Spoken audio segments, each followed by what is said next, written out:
Ok. Une minute de silence peut-être. Ah.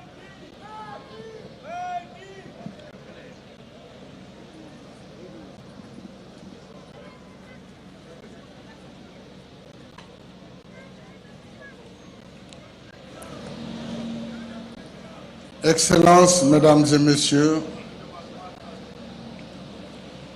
je voudrais vous inviter tout à l'heure à observer avec moi une minute de prière à la mémoire de nos 3 reporters arrachés à notre affection ce jour sur le trajet de Kédougou.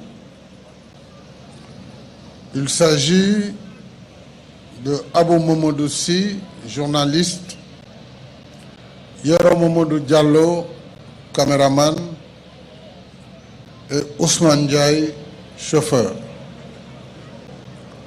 Puisse Dieu les accueillir en son paradis. Nous avons également 2 autres membres de l'équipe de l'RL.TV qui ont été blessés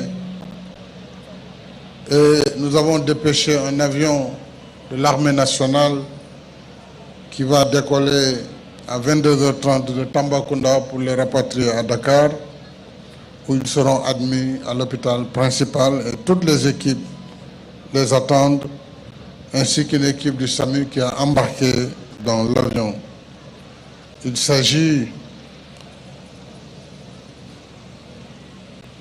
de 2 personnes, membres de l'équipe également, qui présentement sont des blessés. Nous prions pour leur prompt rétablissement et je demande à présent à l'assistance de se lever pour observer une minute de silence ou de prière pour la mémoire des disparus.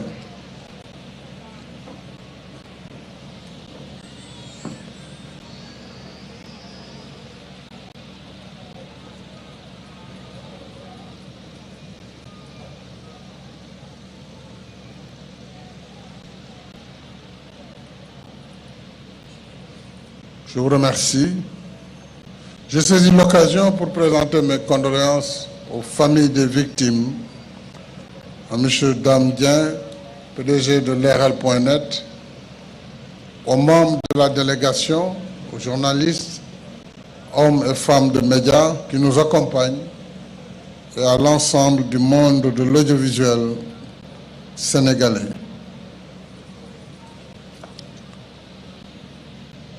Monsieur le maire de Kédougou, Monsieur le maire de Dimboli,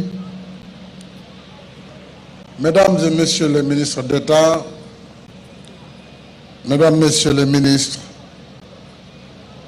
Monsieur le gouverneur de la région de Kédougou, Monsieur le préfet, Monsieur le président du conseil départemental de Kédougou, Mesdames, Messieurs les autorités administratives, territoriales, religieuses et coutumières, chères familles du parrain, chers membres de la famille du parrain, chère population de la région de Kédougou. Le cœur n'y est pas. J'avais voulu faire annuler d'ailleurs cette rencontre, mais je savais que les populations de Kédougou nous attendaient avec beaucoup d'enthousiasme et beaucoup de joie. Nous avons donc tenu, sous ce format particulier, à venir inaugurer plusieurs infrastructures. En réalité, cette cérémonie est symbolique de plusieurs cérémonies d'inauguration cet après-midi ici à Kédougou. J'ai envie de vous dire Alni Ségué, Kédougou. Alni Ségué. Anjarama, chère population de Kédougou, pour votre accueil malgré les circonstances et la chaleur. Voilà pourquoi j'ai tenu, compte tenu de l'affection qui me lie à Kédougou, j'ai visité la région. J'étais à la recherche du vote des Sénégalais.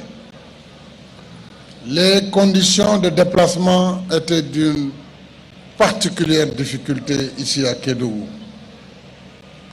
Le premier déplacement que j'ai eu une fois à Kédougou, c'était d'aller à Bandafassi. Et de Bandafassi, je me suis rendu à Tchabibi. Puis on est revenu pour faire la route jusqu'à Salémata. Une route caoutreuse, difficile. Et de Salémata, je suis allé à Etiolo, en pays Bassari. Puis à Dakatelier, quasiment à la frontière avec la Guinée. Au retour, nous n'avons pas pu rejoindre par le contournement d'Indefelo, puisque les routes étaient impraticables. Le lendemain, j'ai pris l'axe d'Imboli, Fongolemi. Je suis allé jusqu'à Tomania. J'étais avec le ministre d'État Mbaye Ndiaye. Au retour de Tomania, il faisait plus de minuit. Pleine nuit, il fallait amener le bac qui était à Dimboli, qu'il fallait tracter à la main avec une corde. C'est ce que j'ai vécu dans cette région entre 2009 et 2010. Et je m'étais engagé à mon fort intérieur, que si j'avais la confiance de mes compatriotes, je désenclaverais définitivement la région de Kédougou, ainsi que les zones rurales. Et c'est tout le sens du programme de désenclavement que nous avons initié à travers le PUDC, à travers le PUMA, qui a été à la trijonction entre le Sénégal, la Guinée et le Mali, notamment à Guémé, à Djakha, Guémédié, qui a été entièrement reconstruite. Mais il fallait agir également pour la santé des populations. Il fallait agir pour l'eau ici à Kédougou. Je voudrais féliciter l'ensemble des ministres ici présents qui ont mis en œuvre mes directives. D'abord pour mettre un terme à la pénurie d'eau ici à Kédougou. Nous le savons, la région est une zone de socle et que vous n'avez pas beaucoup de nappes phréatiques. Donc les débits sont faibles.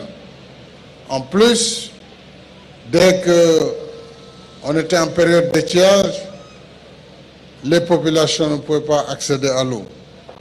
C'est pourquoi nous avons mis en œuvre une solution révolutionnaire, ambitieuse, avec le pompage à partir des eaux du fleuve Gambie, de faire le traitement de ces eaux, de les stocker et de les mettre à la disposition des populations de Kédougou. C'est un projet qui a coûté plus de 11 milliards de francs CFA, entièrement financé par l'État du Sénégal. Ensuite, la route Kédougou-Salémata, longue de 85 km, avec des cours d'eau qui est en train d'être finalisée pour environ 42 milliards de nos francs. S'y ajoute, bien sûr, en matière de voirie, le démarrage de Promoville, qui est le pendant urbain du PUDC. Mais Promoville a été conçu pour apporter du soutien aux communes urbaines afin de leur permettre de densifier leur réseau de voirie intérieure à travers le pavage, à travers l'assainissement, mais aussi à travers l'éclairage public. Et Kédougou se devait de bénéficier naturellement de ce programme Promoville. Merci donc au ministre du Développement communautaire coordonnateur national de Promoville, à toutes leurs équipes. Merci au ministre de l'eau et de l'assainissement, ainsi qu'à toutes les équipes engagées, la SONES, la Sénégalaise des eaux, qui va prendre en charge l'exploitation de ce système d'alimentation en eau de Kédougou. Nous avons, en venant à Tomboronkoto, nous nous sommes arrêtés pour mettre en service l'éclairage de Tomboronkoto à la suite de Mako lors de la phase 1. Et bien sûr, ce programme va se poursuivre puisqu'il rentre dans le cadre du programme national d'accès universel à l'eau et à l'électricité. Lorsque j'ai organisé le Conseil des ministres délocalisé de Kédougou, beaucoup d'esprits tordus disaient qu'on ne faisait que des promesses. J'espère que les populations de Kédougou ont répondu d'elles-mêmes sur les promesses qui ont été tenues à travers ces merveilleuses infrastructures que vous avez inaugurées aujourd'hui. Je sais que les problèmes sont nombreux et ne s'arrêteront pas. Je veux dire simplement au maire de Dimboli qu'en ce qui concerne la dorsale dont il a parlé, elle est en étude, ce qui permettra d'ailleurs de connecter l'hôpital à la ville de Kédougou en goudron, parce qu'il n'est pas normal qu'on aille dans un hôpital de niveau 2 en empruntant une piste latéritique. Ce serait anachronique.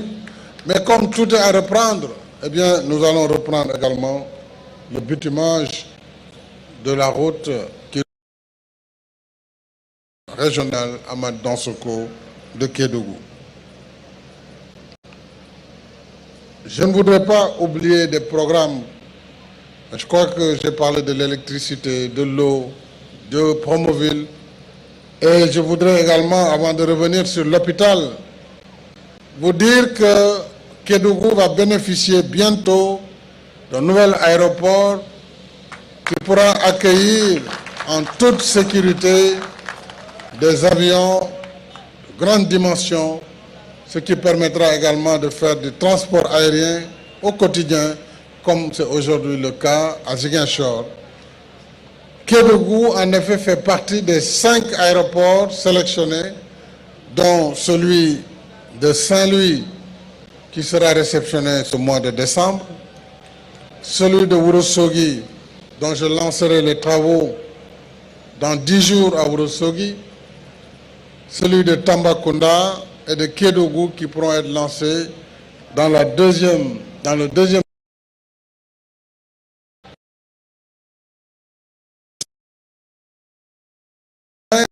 Bien sûr, l'aéroport de Ziguinchor. Les autres villes également verront leurs aéroports reconstruits, notamment le Cap Skirring, qui sera un aéroport international, Kolda, Sédhiou, pour ne parler que de cela. L'aéroport de Kaolack sera achevé et je vais m'arrêter en partant justement pour constater l'état d'avancement des travaux. Vous le voyez donc, mes chers compatriotes, lorsque le président de la République est en tournée économique, il n'est pas en campagne électorale. Il vient voir l'état d'exécution, les blocages, les difficultés pour donner un coup d'accélérateur, puisque notre raison de vivre, c'est la satisfaction des populations sénégalaises. Revenons sur l'hôpital régional Amad Dansoko de Kédougou. J'ai voulu, à travers cette structure sanitaire moderne, d'une capacité de 150 lits, qui couvre une quinzaine de spécialités et qui va désormais installer la région de Kédougou en bonne place sur la carte sanitaire de notre pays, en offrant à ces populations un accès à des soins diversifiés et de meilleure qualité. En effet, les spécialités prévues ici portent entre autres sur la médecine interne, la cardiologie, la gynéco-obstétrique, la chirurgie, l'ORL, l'ophtalmologie, donc l'orthopédie également, la pédiatrie, la dermatologie et l'oncologie, qui est le traitement des maladies du cancer, ainsi que des services d'aide au diagnostic avec des équipements de dernière génération. Vous n'aurez plus besoin d'aller à Dakar, à Tamba ou ailleurs pour avoir toutes les radiographies dont vous avez besoin, mais aussi tous les spécialistes de haute facture. Merci donc, Monsieur le ministre de la Santé et de l'Action sociale, M. Abdoulaye Diouf Sarr. Merci à vos équipes et à l'entreprise qui a réalisé ce chef-d'œuvre.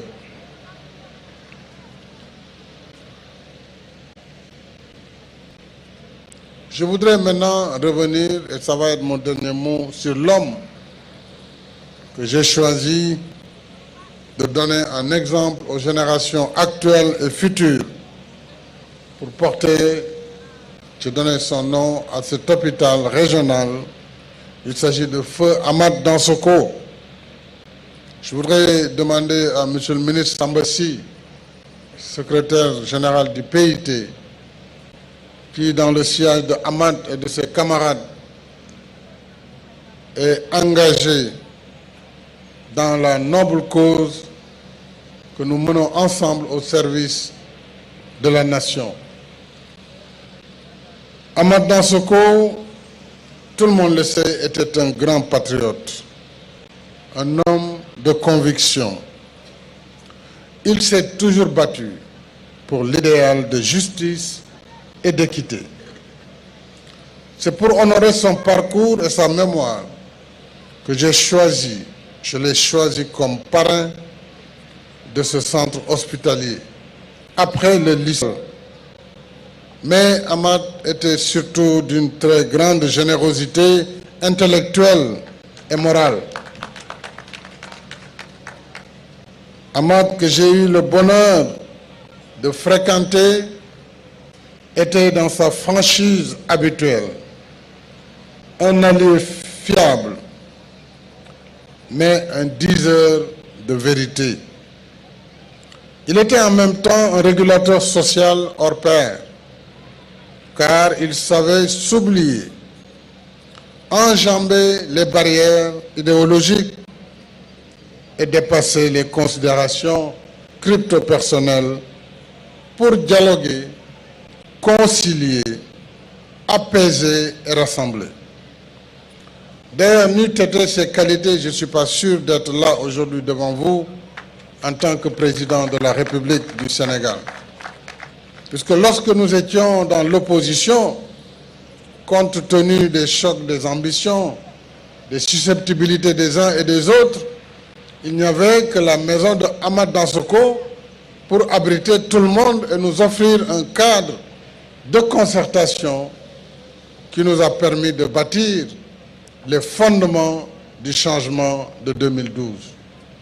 Donc nous le lui devons. Pour toutes ces raisons, il mérite que l'hôpital régional de Kédougou, sa terre natale, porte son nom. Je salue sa mémoire et prie pour le repos de son âme. Désormais, l'image d'Ahmad Dansoko rayonnera sur ces lieux. C'est un grand défi pour la direction de l'hôpital, ainsi que pour le personnel et les usagers. Tous ont la responsabilité dans la préservation de cette image prestigieuse par la bonne tenue des locaux et des équipements. J'exhorte en particulier la direction et le personnel à veiller à la sauvegarde de ce bien commun. C'est ce qui assurera sa durabilité et la qualité des soins. Et je disais au ministre de la Santé, déjà hier à Kaffrine, qu'il nous faut concevoir de toute urgence un programme spécial en relation avec le ministre de l'Énergie et du Pétrole, un programme de petites centrales solaires pour autonomiser les hôpitaux. Puisqu'il sera très difficile pour le management de l'hôpital avec les consommations d'électricité de trouver un équilibre dans leur gestion. Je tiens également à saluer et à encourager les personnels soignants de la région de Kédougou, toutes catégories confondues. Nous sommes une nation adossée aux principes et valeurs de la République, dont la vocation est de garantir partout sur le territoire national l'égal accès de tous aux services publics, y compris celui de la santé. Mesdames et messieurs, les structures de santé, si modernes soient-elles, ne valent que par les hommes et les femmes qui y servent, dans l'esprit du serment d'Hippocrate qui met la médecine au service des personnes et de la société. Le droit à la santé est un droit inhérent à la condition humaine. Nous tombons tous malades puisque nous sommes des êtres vivants. Nous avons tous le droit d'être soignés. Toutes nos régions, proches ou éloignées de la capitale, sont d'égale dignité et méritent un accès équitable aux soins avec un personnel de santé de qualité. Et j'ai dit au ministre de la Santé, désormais, les recrutements de médecins et de spécialistes qui se feront, les personnels qui seront choisis auront l'obligation de rester au moins 5 ans dans les régions. Ça va être une obligation. Il n'y a pas de raison que ceux qui sont de Kédougou, de Kolda ou de Ziguinchor ou de Matam ne puissent pas avoir des spécialistes pendant qu'à Dakar, il y a pléthore. Cela aussi, nous ne pourrons plus l'accepter. J'engage le ministre de la Santé à poursuivre la mise en œuvre de dispositions nécessaires à cet effet. Cette belle région de Kédougou, nous le savons, est riche de ses ressources humaines, riche de ses ressources minérales, agropastorales et forestières, riche de son patrimoine culturel et artistique, riche de son potentiel touristique. Tout cela veut dire que Kédougou peut aspirer à un avenir plus attractif et plus prospère. C'est à cela que nous travaillons, en investissant davantage dans les infrastructures de développement pour transformer toutes ces potentialités en opportunités économiques et en bien-être social, conformément à l'axe 1 du PSE dédié à la transformation structurelle de l'économie. C'est tout le sens également du lancement des travaux du réseau électrique des villages de Tomboronkoto, Ngari et Marou-Goudin, dans le cadre de la phase 2 du PUDC. C'est également le sens de la mise en service, je l'ai rappelé tantôt, de la station de traitement d'eau de Kédougou en vue d'apporter une solution adéquate au lancinant problème d'approvisionnement en eau potable de la ville et des localités environnantes. Et n'oubliez pas, Monsieur le ministre Serigne Mbaye Thiam, de donner accès à la commune de Bandafassi qui accueille la station.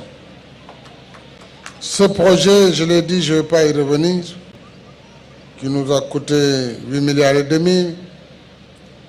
nous a permis d'avoir 10 forages, 13 châteaux d'eau, 55 mini-forages et 42 km de réseau d'eau potable, ainsi que 55 bornes fontaines qui seront réhabilitées est mise à la disposition des populations. Je voudrais m'arrêter là puisque nous avons encore beaucoup de choses pour Kédougou. Nous avons le barrage de Sambangalou, qui est un barrage de l'OMVG, qui sera construit ici à Kédougou et qui permettra d'alimenter les 3 pays ou les 4 pays, Guinée, Sénégal, Gambie et Guinée-Bissau. Donc je voudrais simplement dire à la jeunesse de Kédougou pour terminer que dans le cadre du programme d'urgence pour l'employabilité et l'emploi des jeunes, vous aurez votre quota d'emploi ici à Kédougou, dans la région, mais également dans les départements de Saraya, de Salémata, à travers l'ensemble des communes qui constituent ces départements. Il y avait également une vieille doléance sur le bitumage de la route Salémata-Passanto pour aller vers Sabodala. Évidemment, il va falloir discuter avec les compagnies minières, mais j'ai déjà demandé au ministre des Infrastructures et à l'AGEROUTE au moins de bitumer les traversées des villages, traversées pour arrêter les maladies ophtalmologiques constatées dans la zone, le temps d'échanger et de voir comment, à terme, financer également ce taxe qui alimente surtout les compagnies minières pour l'exploitation de l'or.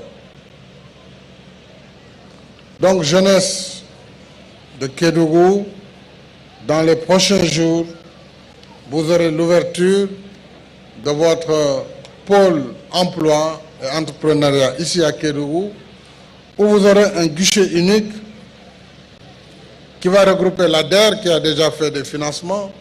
On a vu cet après-midi la boulangerie de ce jeune marcheur qui était venu jusqu'à Dakar, mais également le 3 FPT pour la formation professionnelle et la formation des apprentis, ainsi que tous les outils du ministère de la formation professionnelle et de l'emploi, ainsi que l'ANPEJ au niveau du ministère de la jeunesse et de toutes les autres structures qui vont concourir à l'emploi et à l'entrepreneuriat des jeunes et des femmes. Je vous remercie.